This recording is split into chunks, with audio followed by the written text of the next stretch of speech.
Hi, and welcome to the Handbag Designer 101 podcast with your host, Emily Blumenthal, handbag designer expert and handbag fairy godmother, where we cover everything about handbags from making, marketing, designing, and talking to handbag designers and industry experts about what it takes to make a successful handbag.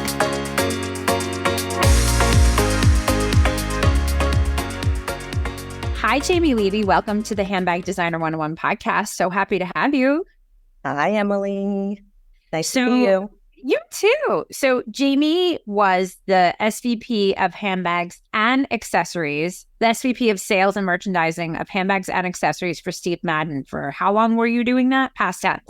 I believe I was there for 7 years, maybe around that. Oh, okay. And before that, Where were you? I was at another handbag company called Accessory Exchange for 10 years. And before that, I was at a luxury company called Richemont running one of their handbag brands.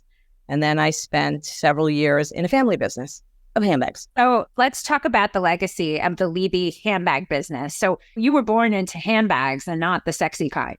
That is correct. And it was the 𝐾𝐚𝐬𝐧 family. It was actually my mother's side of the family. I was fourth generation. And really, during all my summer breaks, I used to go to New Jersey and work at the factory/warehouse/offices and work in accounts payable, do anything that they would allow me to do because my mother said, you need to get a job. And I said, okay. It's funny when you're born into it, you don't see the allure or the cool part, especially, handbag garmento angle of it. You see it as product that needs to be sold, that needs to be shipped, that needs to be moved. So looking at it, and the markup from day one. I remember as a kid in high school, my mother, who ran a handbag division for her family's company, was a children's handbag division, and she would come home from work and she would sit at the table with those gigantic blue and white computer sheets, with the perforated edges. Yep. And she would go through the customer list, the selling list. She would really do everything. With a ruler. With a highlighter and a ruler during dinner. And so I always saw her working, and she was really into it because she had a couple of really good years with some very, very good licenses. And I sort of understood the business a little bit, certainly more than my sisters, but had no interest in going into this business, like none, zero. It's funny. Someone prolific, and they're so prolific that I can't remember who, told me once that we inevitably follow the footsteps of our family without even knowing. And as much as you fight it, it ends up being what you do. In so many ways also. But really, I was fourth generation, and I graduated with a degree in radio, television, and film, and really hoping to be like the next Hannah Storm and do sports broadcasting. But you needed to know somebody, and my effort wasn't exactly golden. And I finally said, you know what? I want to make money. I want to start. And I know I'm going to be paid nothing, which was very true. And I started. I worked for a cousin of mine who was like an uncle, and really started the business with the mass stores, with the, Walmarts and Targets and Kmart and JCPenney. And Yep. Those were really, you had to sink your teeth into those stores to make money at the time. And that is what I did, selling those type of handbags.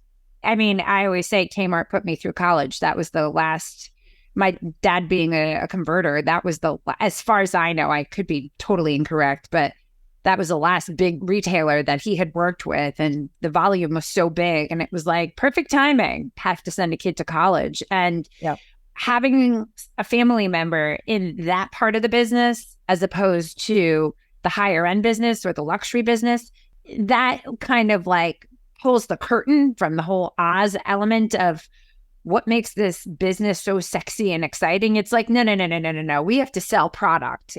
They're not Van Goghs. They need to sell, move. Right. And I think that, that was like the first lesson I learned was you don't have to love it. You have to understand who's going to buy it. And that is so key in understanding sales. Part one of sales is that it's not about what you like. It's about what's trending in those stores. It's about what's trending outside of those stores. And the one thing I learned was that I was a good salesperson. I could sit with somebody that I didn't know, and I could figure out a way to connect with them to then get to the next level of, well, how can we service you and build a relationship? Yeah, I mean, part of the reason why I wanted to have you on, even though you were technically no longer in handbags, is because the breadth and wealth of technically, that's why it's handbag air clutch quotes, is just because you understand this industry and business, so much of the inside outs and the dirty stuff. And like my first job, to your point, I was the only one in my family I didn't work with my dad. Like my grandmother was there, my sister was there, my mom was there, like you name it, every family member, my aunt was there, and I didn't. I think they didn't want me there, which was fine. My family, I don't think wanted me there. I think that they thought I'd be fine, but I don't think that was the goal. I mean, it really ended with the generation above me. Yeah, exactly. But I worked in media, and I remembered my very first internship where it was really hot to have agencies. I worked in an ad agency, and to have like the TV networks take you out at the big lunches. And I remember asking my dad, like, why don't you go on these fancy lunches and fancy dinners? He's like, because I'm here to sell. I don't need to spend more time with these people. It's transactional. Like we're meeting, we're doing business, and then we're leaving. And I spoke to this woman, and she was like, listen, you would never open up a clothing store if you didn't know how to shop. And that never left me. And I'm like, wow. She said, you can, because I was like, oh, the buyers, the salespeople live the coolest life because they go on, the big trips and the meetings, then they go on the shopping trips, and they all this cool stuff, at least from the outside. And she said, you have to learn how to be a buyer. You have to learn at the people with the tightest budgets, how they spend, why they spend, where they're putting their money, understanding the why of everything they do, and understanding the why of who this customer is before you can be that cool salesperson that's making money and commission. Yep. So I think, you of all people understood that from a super young age. Yep. Absolutely.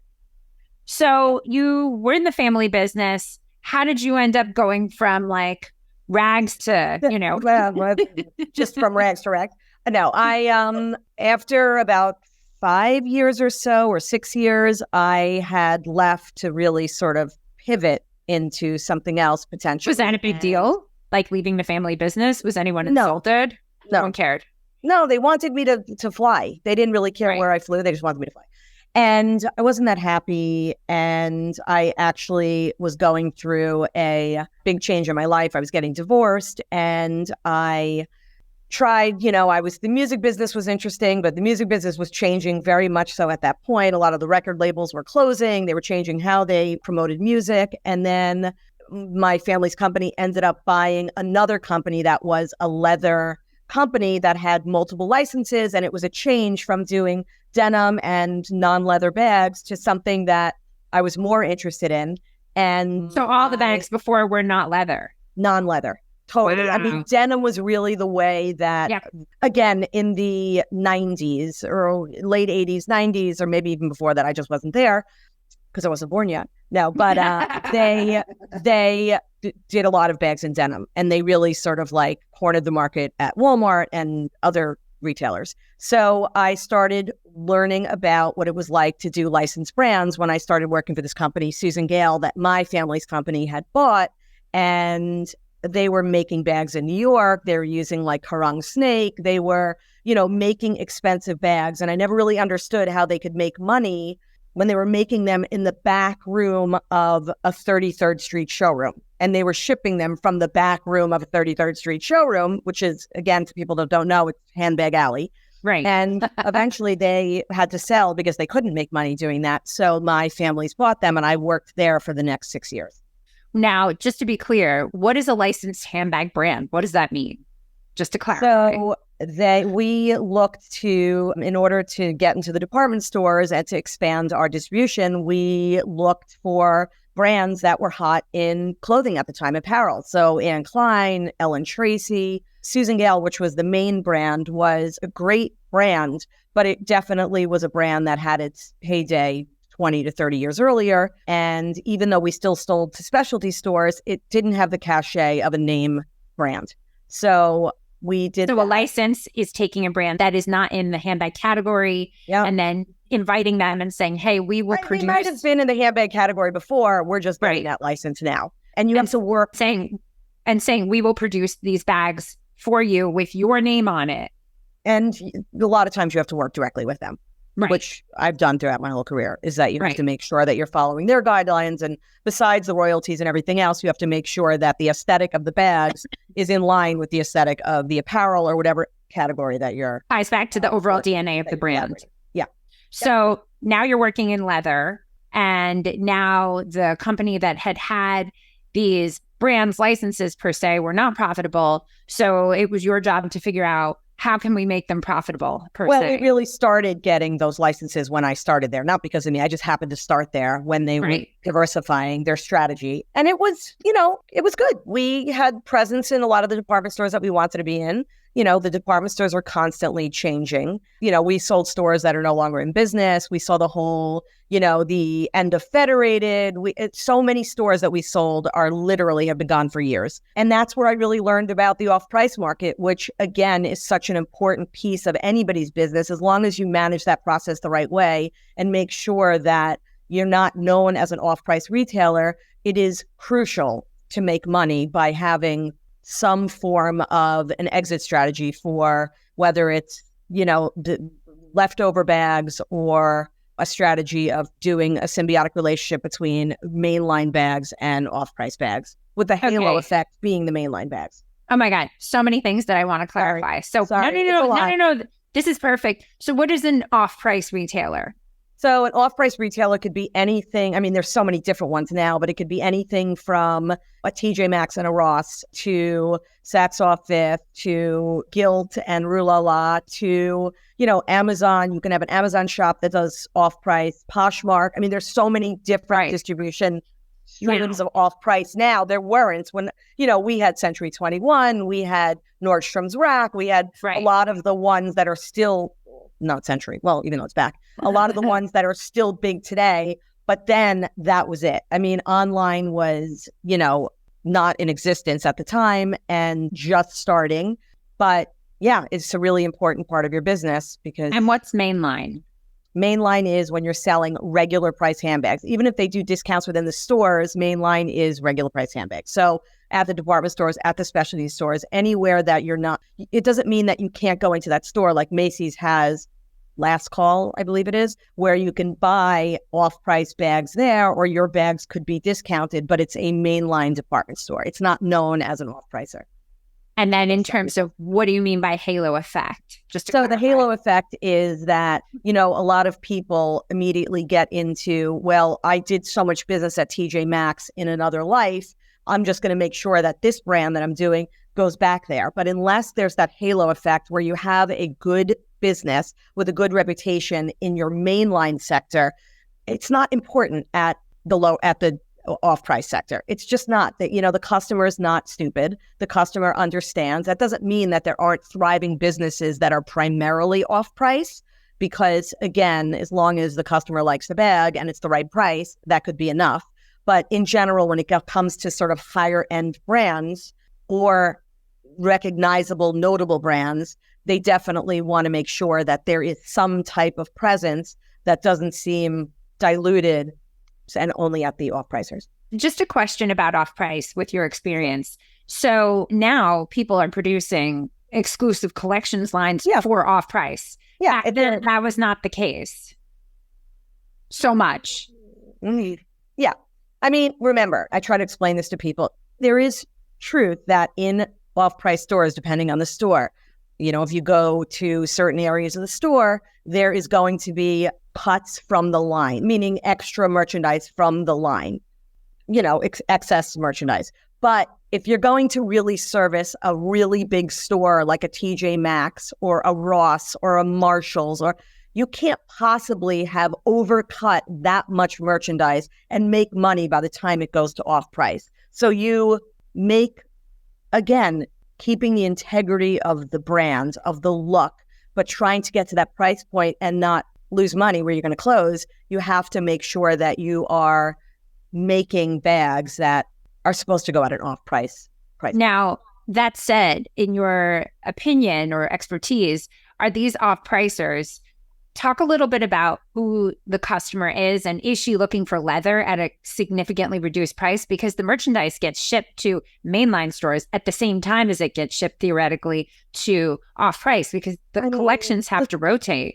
Yes, but they're generally not getting the exact same stuff. I mean, look, there are some bags that they'll pick and choose and they'll send to some of their top tier off-price accounts because it's good faith. It's never going to hurt anybody. It's a tiny portion of their brand. It makes the buyers happy. It makes everybody happy. And then it leads to much bigger orders of stuff that's cut specifically for these off-price accounts. In everybody's best interest to make sure that they feel the same. But, it's hurt very big companies, I mean, like a Michael Kors that, they saw the light and eventually it became... They choked the brand. It was and that can happen with anybody. But there are some brands that does not happen to, because when you're not talking about a leather brand, the customer is still either getting it at a regular price store, possibly at a discount, or at the retailer, of the name brand at a discount, not all the time, but sometimes, or they're buying it at an off-price store. It's not as detrimental as when you're talking about a high-end brand of leather bags. Right. No, I mean, 𝐼MHO. From what I've seen for 4,000 years. Yeah. I don't know what the handbag dinosaur is, but whatever it looks like, I got to go to AI to say, design a dinosaur that's made of handbags. AI. Or looks, I'm interested to see like what those capabilities are with design, because I've actually, I don't know how many people handbag oriented have tinkered with AI and handbags, but I have gone to town like design a crossbody made of Krakow, inspired by this. I mean, like, it's so interesting. Yeah. Especially with collaborations that I'm working with so many brands that are not in handbags. Yeah. To bring them to handbags. Like, what would a bag look like inspired by bananas? And it's not literal. Things like that. Okay. So you go to Richemont. How is that? It must have been an interesting change environmentally, sales-wise. I was terrified. Me too. No, I was I met a woman who I had known for a few years, because at the time I was fortunate enough to be able to take a seaplane to the Hamptons every Friday, because I was lucky enough to have somebody else paid for it that I was dating. And well done. Very well done. Well, it was a good run. And I met a woman who at the time was the chief merchant of Saks Fifth Avenue, and we became good friends. We were the only women on the plane. It was all like Wall Street people. And we met, and she knew I was years in a family business, and she knew I wasn't necessarily in a place that I wanted to spend the rest of my career. And she was very, very good friends with a lot of people in Richemont, which again, if you don't know what that is, it's like LVMH, Richemont, they're big luxury companies that own a lot of brands, and Richemont owns Cartier and Van Cleef and a lot of high-end brands. And she was very good friends with the CEO of North America, and they were bringing back a heritage French brand called Lancel to the United States. And she said, I want you to meet him. I think you would be a good fit, and you would be able to run sales with the president that was coming from Cartier Eyewear. And she introduced me, and it was done. And it was fantastic. How long were you there? I was there probably for, I probably worked out of my house for the first 6 months until we had a showroom. And then until I left, it was about maybe 3.5 years, something like that. You stay in places. I'm always impressed. I mean, it's been a lot of places, but I definitely am thankfully a stayer. If they'll have me, I stay. Right. No, I mean, I hate making these vast gender-based blanket statements, but women typically stay longer because we commit to the work we put in and the loyalty, and like, I want to see this through. And then you're like, well, the new collection's coming, the new market's coming. Let me just keep seeing this through to make sure what I've done is good. Right. Well, I mean, I also think that this industry, even though I've worked with many salespeople that are men and a lot of executive management that is male and designers, it's very heavy female based. I mean, it just is. Handbags have always been. I mean, yeah. Oh, I mean, not really when I was younger, but as I've gotten older. Right. Well, historically, tailors and anybody, craft-based were men. And, you know, you go way, way back, even indigenous cultures who sew. I mean, those are all men. Yeah. So, I mean, evolution has changed. my great grandfather that started my family business in maybe it was 1929 or earlier, whenever it started, it was called Leather Novelty, and it was in your neck of the woods. It was on Orchard Street or Orchard Street. somewhere. Yeah, it was right by where you live. And yeah. We can have lunch right by there. There's a good place that has fabulous avocado toast and bacon. I mean, I love all the food down there. Yeah. I literally go down there to eat. I don't go there to hang out because I feel so young, but I go down there to eat. Me too. So what was your take working with bags that cost significantly more, and how did that affect how you sell and the perception of the customer? I think that, handbags were going through a change at that point. This was in the early 2000s when we were really pushing the bridge price point. So the bridge price point was generally under $300. You had brands like Coach, and the department stores were trying to move the needle. You had Monica Butker on the other day, and trying to move the needle and do more volume at a higher price point and try to make some more money. And it was tough. I mean, it definitely was tough. And I just thought in general that brand didn't resonate with American customers. It really stuck to the heritage part of it, which was doesn't translate to an American market. The customer base that was buying those bags in Paris and in, all over France, in parts of Europe, in China. I think that they didn't evolve. And sometimes your name's not enough. And you're talking about a name that, even though it had been here before, I just think that everything went too fast, and they were still producing in France, which again was the beginning of the end, in my opinion, because, profitability is what matters. And it was great. It was a lot of smoke and mirrors. We got into every single department store. It was the start of the shop and shop. So Michael Kors had shops everywhere. We wanted to shop everywhere. You have to pay for all of that. And our distribution was great. But I think a lot of people don't even realize that a shop and shop, meaning when you go into a Bloomingdale's and you see a little carved out section that says Coach or Michael Kors, like, they pay rent. That is all, real estate cost per square foot. So not only do they have to pay rent, but they also have to make money above and beyond whatever they need to be profitable. Yep. If you ever wanted to start a handbag line and didn't know where to start, this is for you. Living proof that independent designers can make it big. Emily Blumenthal is one prime example.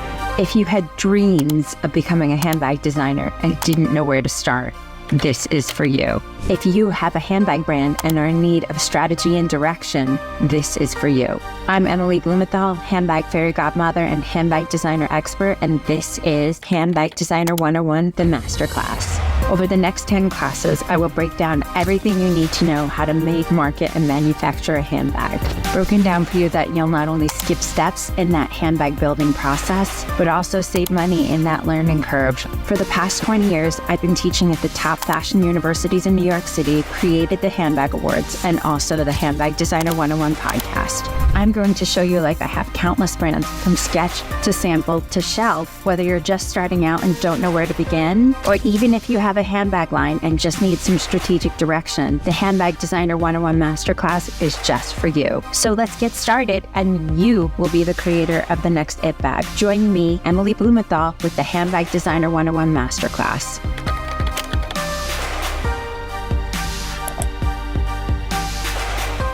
It was a shift in my career then, because it was the last time that I was going to go work somewhere where I didn't have an opinion of the merchandise. And I think that that is something that not all salespeople can do or want to do. But for me, I thought my knowledge of the market and the understanding of who shops in what stores was so crucial that selling a line, like selling hardware or selling a handbag line, I wasn't just going to do that for somebody else anymore. I was going to try to have a say in what that should look like. So not per se design it, but absolutely be part of the creative production of the bags. It's funny because when you're in sales, I know a lot of salespeople, and this goes both ways, a lot of salespeople who say, oh, I don't have any design experience, but by the end of not even so much their career, but their time working at whatever handbag company, they end up being de facto designers. And they're like, okay, I know that this handle is trending. People want this handle. So the buyers want this handle. This is what the handle looks like. here's a picture of it. Do something that is cousins with that handle in order to make it more sellable, because that makes it better for me, which makes it better for everybody. Yeah. Well, I mean, first of all, you have to work for, I was lucky enough in my last 2 gigs to work for incredible bosses that saw something and let me do that. They let me have a say, and they let me work directly with the designers, and at some points became the creative responsibility of the brands or of the lines that I ran. And, you know, I never considered myself a designer. The designers that I worked with over the years have been fantastic, but I think that the best working relationships were ones where the designer continued to do their job, which I do not know how to do, but could collaborate with me so that we could be successful on the sales end. Because that's key, is that you have to, the worst thing is a designer and a salesperson that butt heads. Yeah. That is such a disaster. And I've had that happen in my career even recently. But because we're all on the same team, we all have to make the bag sell. And we all have to sort of like kumbaya on the selling reports and everything that you need to do to come to market. But some, you know, designers and creatives don't care about that input. They want to do what they want to do, and that is a recipe for disaster. And some of the most successful things I worked on were, you know, truly a collaborative effort, and that is really important to being a successful salesperson today, I think, in that industry. Did the designers sit in the market meetings, which the market meetings were, how many times a year were there markets per se? So basically 4 times a year. It just depends on the brand. Some of them had a little more or a little less, depending on what, if it was a license, depending on what the licensor did. So if they had like, you know, it's Steve Madden, if there was a shoe market and it wasn't the handbag market, we'd still participate up in the shoe showrooms. Otherwise, we had the traditional 4 markets a year from 4 seasons. And absolutely, I mean, designers were welcome. And markets were when the buyers came in, and you, as salespeople, would present the new lines of what they were to buy. Yep. Recommended, suggested to buy. Yep. For the future. Yep. Right. And design came sometimes. I mean, I worked in a situation where, I mean, I wasn't even allowed to practically sell because the creative director wanted to do it all, which was her prerogative. And, you know, ultimately things like that don't work out. But it's always great to have the input of designers, and you really get the respect of the buyers when they see that design is listening to what they're saying. You know, a lot of buyers come in, they want to make adjustments on the bags, you know, whether it has to be like one big collaboration, because just like a lot of salespeople feel they have an opinion about design, a lot of buyers feel they have an opinion about your brand. Or they know because they know who shops in their stores, and they know that our average customer needs a longer shoulder strap, and if the designer's in the room and can actually, you know, take notes on that, make an adjustment about that, you get a lot of points for that. But, you know, to that point, sometimes, and this is why I feel like you as a salesperson have to kind of be the politician between design and the buyers with anything, because sometimes the buyers come in saying, I need this, I need that, I need this, I need that. And then they overbuy.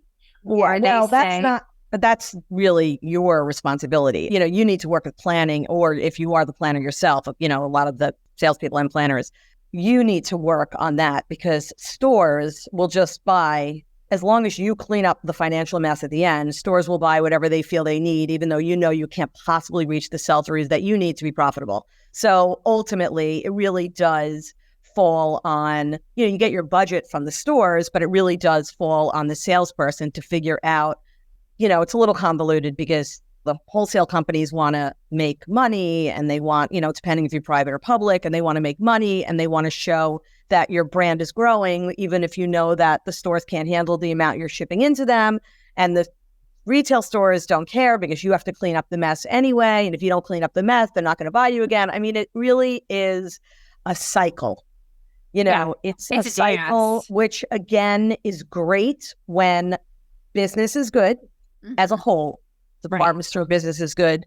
Fashion's in a good cycle. Accessories are in a good cycle. There's something driving the customer to buy handbags, you know, it's been, you know, that's just, it's like this. So, and then you can eke out a profitable business, but that's not easy when the market is not where you are. And that's why.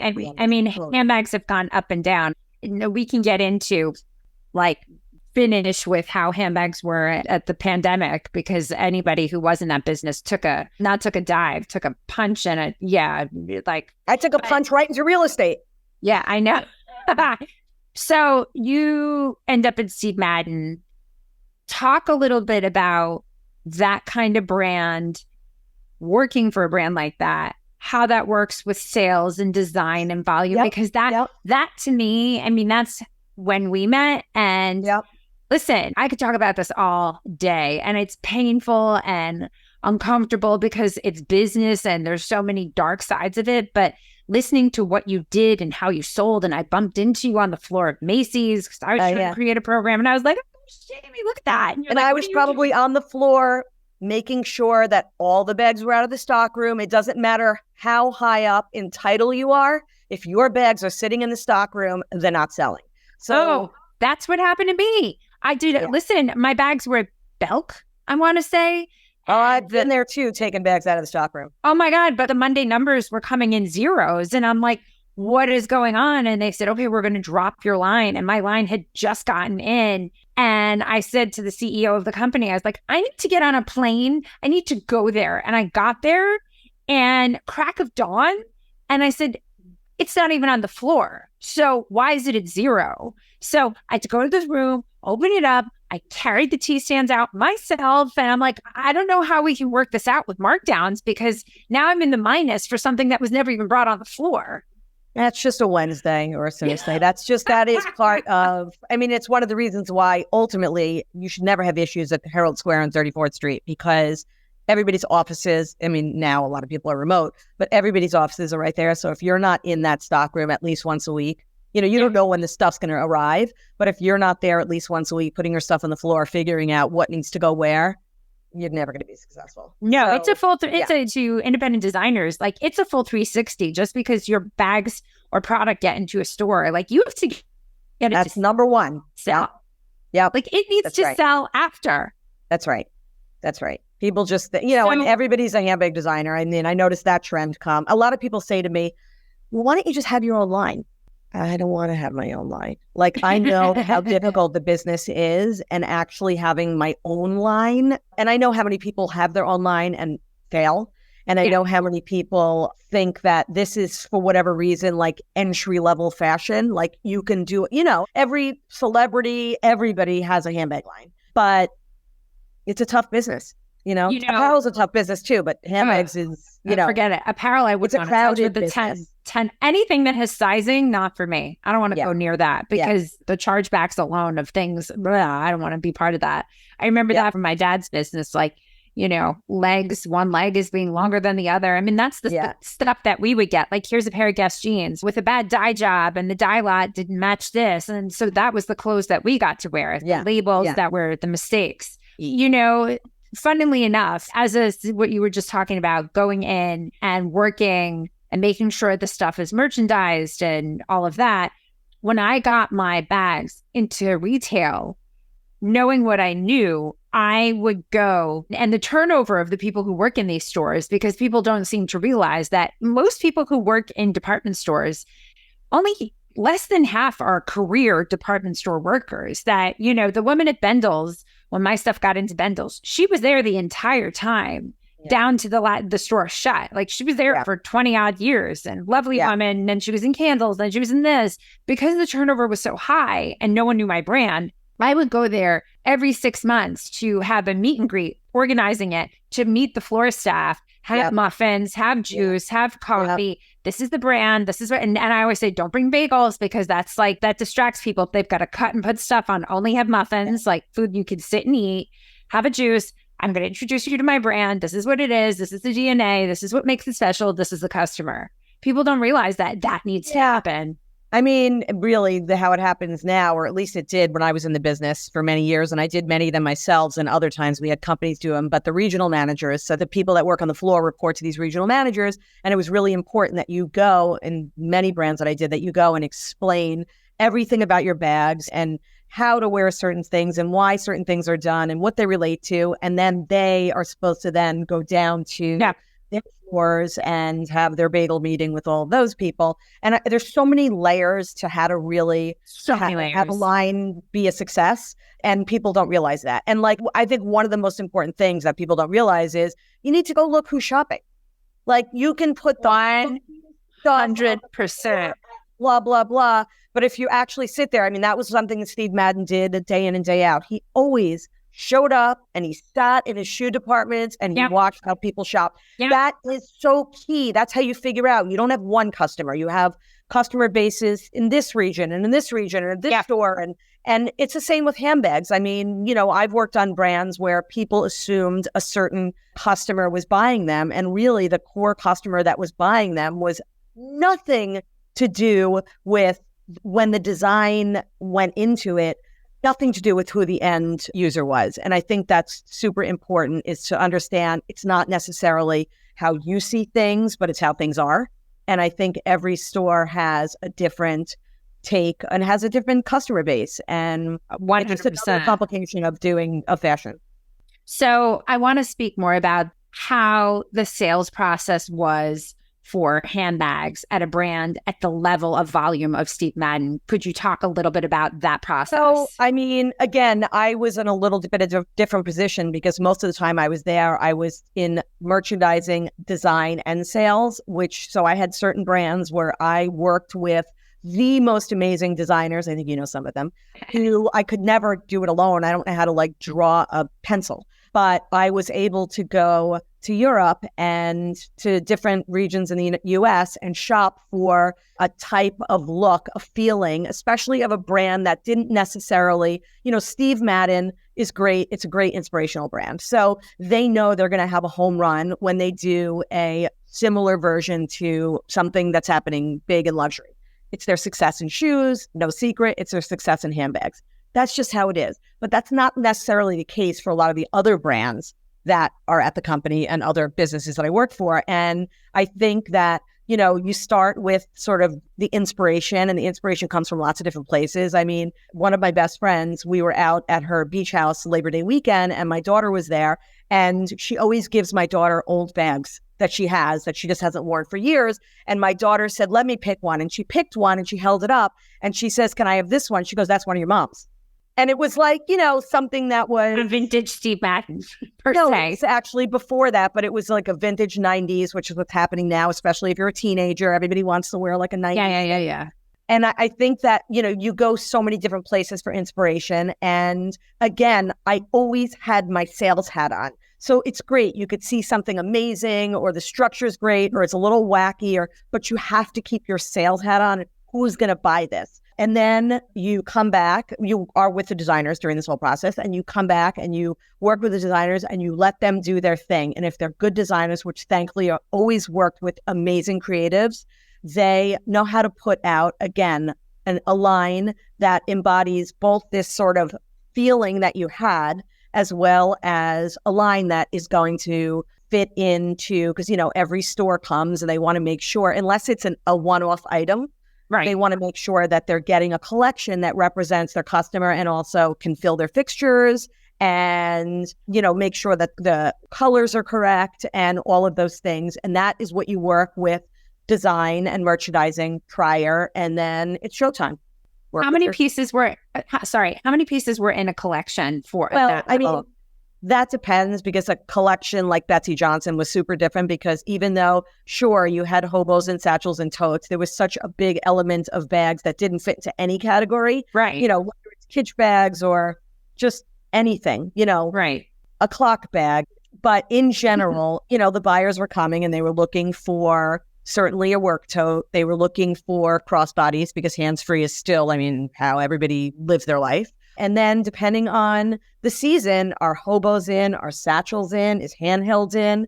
You know, there's so many different ways. It used to be like you had to have 5 standard bags. It's not necessarily, at least, again, I'm speaking a few years ago, that's not 100% necessary, because they may be filling that need with another vendor. Like, let's say that they're already getting a athleisure tote from an 𝐉𝐸_Wallace. They don't necessarily need yours. That doesn't mean there isn't going to be a distribution that will take it, but it may not be part of your department store collection. Right. But you definitely, you know, the tote, the crossbody, and like a handbag is definitely where you want to start. And then, what's your take on clutches? Because I know clutches have a place. Clutches are amazing if a store can merchandise them. So and that's the issue. That soft, not naming names, but that soft clutch that was very big and still is for the past several years from a designer brand that everybody has now. People are not carrying them with their shoulder strap. It's nice to offer a shoulder, whether it's a chain strap or a leather strap or a PU strap. It's nice that you could tuck it in the bag. Some people need their hands free. So when they're drinking their drink, they can't be holding a clutch that has no handle. But in general, clutch is a great category. And some department stores have evening areas. Some you just merchandise it. It's just making sure that even if you as the vendor have to provide the fixtures, you just have to figure out a way, because a lot of times if you take a beautiful clutch and you hang it up on a T-stand or you hang it up on a, whatever those things are called. T-stand. No, but the racks, Oh, yeah. If you hang it on a waterfall on a chain, the bag just doesn't look right. Waterfalls, yeah. The bag just doesn't look as good. So you have to just make sure that you're not only designing it, but you're figuring out what it's going to look like when it hits the floors. Yeah. And I just want to speak to this last point before we wrap up. Wrap up. Oh my God. Do you know how long we've been talking? No, it's because crazy. That's just what happens with you and I, Emily. Handbags. But the fact that a lot of people don't seem to realize that if a bag cannot sit on its own, it will die. It will die a sad, slow death. The bags always need to be able to sit up straight without any help. Or look, some bags can't sit up straight. That's just the nature of the bag. Or they just have to have the right holder. Merchandising. Clutch holder. Even for small leather goods. We used to have to buy for the stores, because they won't buy anything, a lot of them, plastic lucite, containers so that you can, line them up so it looks more boutique-y. Because in certain stores, everything's under glass and that's fine. But in a lot of stores, it's open sell and your stuff's going to hang out there. So I know you're not in handbags anymore. What is your take on what's going on in the market right now? I'm still in the market because I'm still a consumer. I think that there's still a lot of recovery from COVID. I still shop at a lot of the stores that I worked at. I have a 15-year-old daughter, so I know what's going on in the stores. And, and I have friends right now that are in the market looking for jobs. And I know that off-price is doing well from what I'm probably not as well as they did, in its heyday. But I think that the market has a lot of recovering to do still. Just every market has recovering to do, but it's never going to go away. And handbags are always going to be a much easier purchase than a pair of pants. Handbags and shoes are the first thing that a consumer wants when they don't want to have to take their clothes off and go into a dressing room or buy something online that they don't know how it's going to fit. I think that we'll gain momentum again. We will gain momentum again. What do you think the sweet spot of handbags are right now? Price point, in your opinion? Price point. I think if you can, again, designer's designer, and some of the prices are absolutely ridiculous. I just can't with Chanel. I just can't. Oh my God. I hold on to every one of those articles. It's crazy. It's like now $6,000, now $8,000. And just also coming from handbags, it's like, it's crazy. I know. I know. I still the customer seems to be inelastic and still coming back because it still carries that. I don't know. And there's also a resale value. Now you have so many places that you can sell your bag. So I think that so the resistance is not as much as it could have been if we didn't have online channels to resell your bag. Right. Or even go on Instagram, you could resell it. It's easy. But I think that if you can still, for an aspirational customer, if you can still hit again, I'm not talking about somebody that is making, $75,000, because I still think that $350 and under is a super important price point and really harder to hit with inflation, and everything went up in price, the piece goods, the hardware.